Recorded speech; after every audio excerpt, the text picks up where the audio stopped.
आकाशवाणी नागपूर विना डोंगरवार आपल्याला ठळक बातम्या देत आहे. विधानसभा पोटनिवडणुकीत भाजपनं गुजरातच्या वडोदरा जिल्ह्यातील मंजलपूरची जागा राखली आहे. भाजपा उमेदवार सत्येंद्रभाई पटेल यांनी काँग्रेस उमेदवार भिकाभाई रबारी यांचा 30,000हून अधिक मतांनी पराभव केला. जनसुराज पक्षाचे संस्थापक प्रशांत किशोर यांनी बिहारमधील बांकीपूर विधानसभा मतदारसंघ जिंकला आहे. त्यांनी त्यांचे निकटचे प्रतिस्पर्धी आणि भाजपा उमेदवार नीरज कुमार यांचा 19,000हून अधिक मतांच्या फरकानं पराभव केला. परराष्ट्र मंत्री डॉ. एस. जयशंकर यांनी आज नमूद केलं की भारत आणि उझबेकिस्तान यांच्यातील द्विपक्षीय संबंधांचा गेल्या काही वर्षात विस्तार झाला असून आज ते बांधकाम, ऊर्जा, आरोग्य आणि शिक्षण यासारख्या विविध क्षेत्रांपर्यंत विस्तारले आहेत. दिल्लीत उझबेकिस्तानचे परराष्ट्र मंत्री बख्तियार सैदोव्ह यांच्यासोबत झालेल्या बैठकीत आपल्या भाषणात डॉ. जयशंकर यांनी सांगितलं की दोन्ही देशांमधील द्विपक्षीय व्यापार सुमारे $1 अब्ज आहे.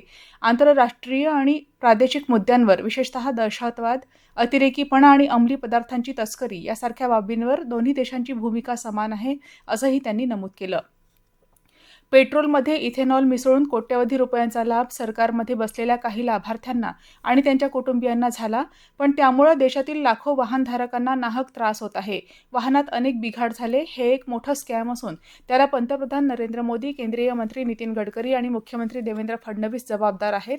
इथेनॉल घोटाळ्याप्रश्नी गडकरी यांचा राजीनामा घ्यावा अशी मागणी महाराष्ट्र प्रदेश काँग्रेस कमिटीचे अध्यक्ष हर्षवर्धन सपकाळ यांनी टिळक भवन इथं प्रसारमाध्यमांशी बोलताना केली.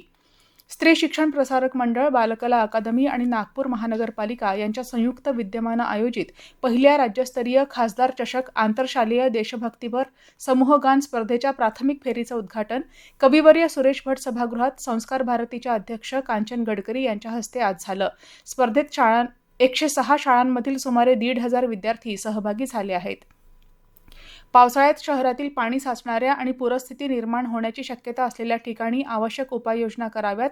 तसंच आपत्कालीन पथकांची संख्या वाढवून आवश्यक मनुष्यबळ आणि यंत्रसामुग्री सज्ज ठेवावी, असे निर्देश वैद्यकीय सेवा आणि आरोग्य विशेष समितीच्या सभापती मनीषा अतकरे यांनी दिले. शहरातील घनकचरा व्यवस्थापनाच्या अनुषंगानं आढावा बैठक आज डॉ. पंजाबराव देशमुख स्मृती स्थायी समिती सभागृहात पार पडली. विदर्भातील अकोला, अमरावती, नागपूर, वर्धा, वाशिम, यवतमाळ जिल्ह्यात तुरळक ठिकाणी विजांच्या कडकडाटासह वादळ येण्याची शक्यता नागपूरच्या प्रादेशिक हवामान विभागानं व्यक्त केली असून इथं पर्जन्यमानाचा येलो अलर्ट जारी करण्यात आला आहे. दरम्यान नागपूरसह अनेक ठिकाणी पावसानं आज विश्रांती घेतली. याबरोबरच हे ठळक बातमीपत्र संपलं. यापुढील ठळक बातमीपत्र उद्या सकाळी 10:58 प्रसारित होईल. नमस्कार.